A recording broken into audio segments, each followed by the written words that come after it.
Bismillahirrahmanirrahim. Assalamualaikum warahmatullahi wabarakatuh. Alhamdulillahirabbil alamin. Segala puji hanya milik Allah Subhanahu wa taala.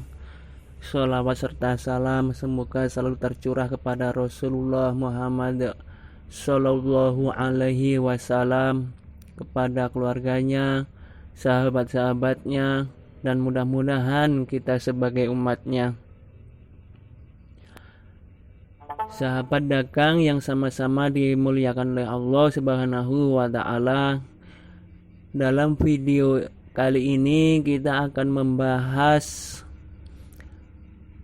bagaimana caranya bagi pedagang baru, khususnya pedagang buah, agar tidak merugi. Tentu ini disarankan bagi pedagang-pedagang eceran yang di pinggir-pinggir jalan atau yang di lapak-lapak yang sudah mempunyai lapak. Yang pertama, kita harus mengetahui alur-alur buah dagangan yang di pasaran.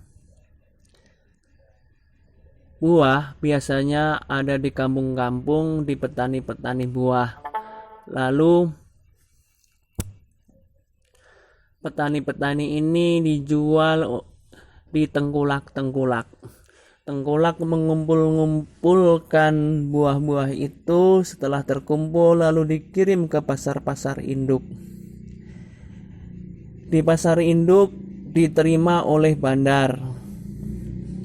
Yang mengirim barang ke pasar induk biasanya dinamakan atau disebut dengan pengirim.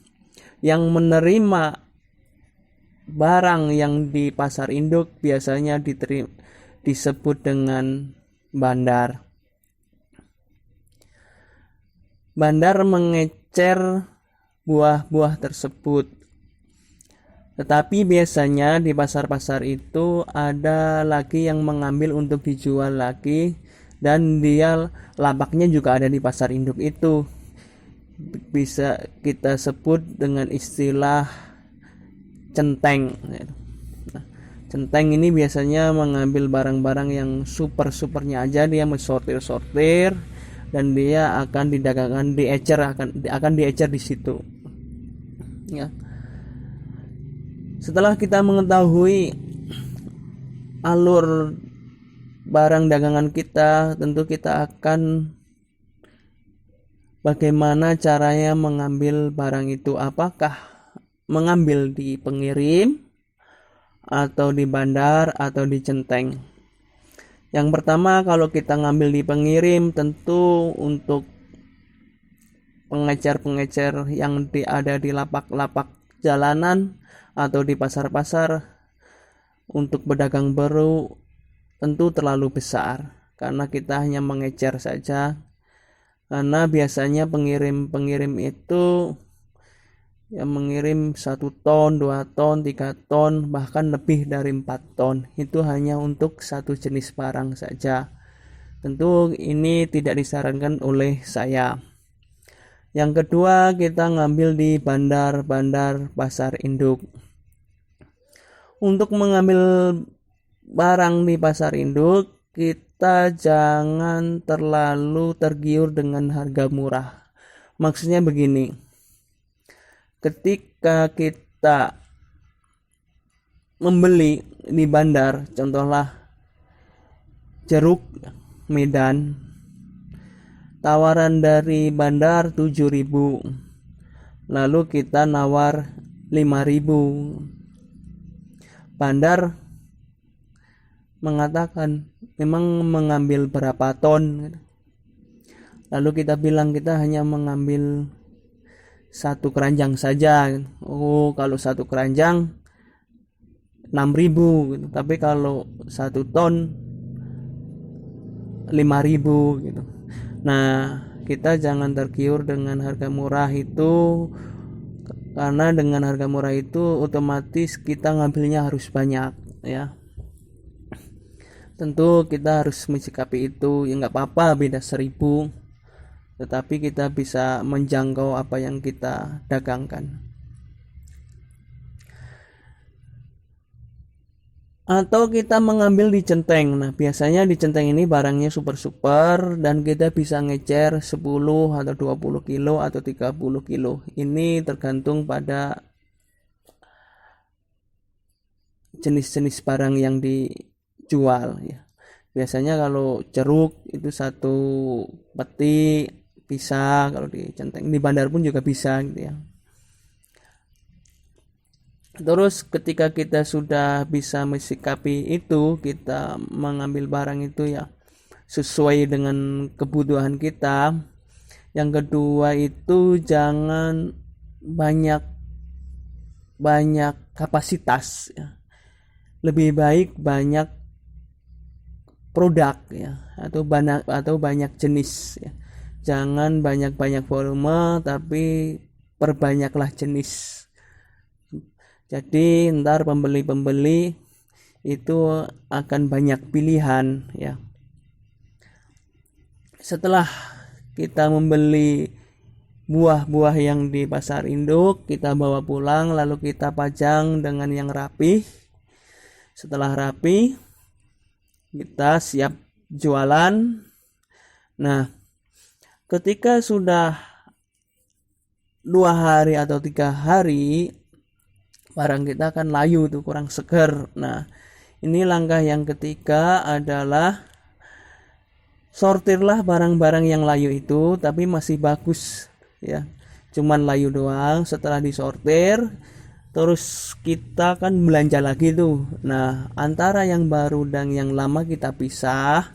Yang lama yang layu-layu gitu kita jual di pasar kaget ya. Nah, atau di pabrik ketika karyawan-karyawan itu pulang, atau kita jual keliling ya. Contoh yang pertama, kita setelah kita sortir, kita pak, lalu kita bawa ke pasar kaget. Jualah dengan harga yang murah ya.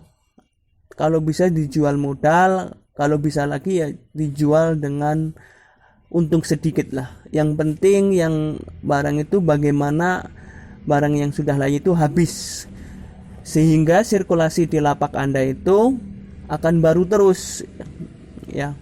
Belanja yang lama kita sortir, kita bawa ke pasar kaget ya. Tentu yang di lapak itu kalau sudah mempunyai istri ya suruh jagain istri lah 2 atau 3 jam atau 4 jam. Kalau belum punya istri ya bisa temen gitu, dikasih uang rokok lah. Atau kita jual ke pabrik. Nah, di pabrik ini biasanya karena karyawan-karyawan itu pulang cepat, dia biasanya tuh pulang cepat ya, dikasih bandrol lah yang murah ya. Atau kita keliling. Nah, keliling ini mungkin banyak keliling-keliling ke perum-perum atau ke kampung-kampung. Ini tentunya yang banyak waktu ya.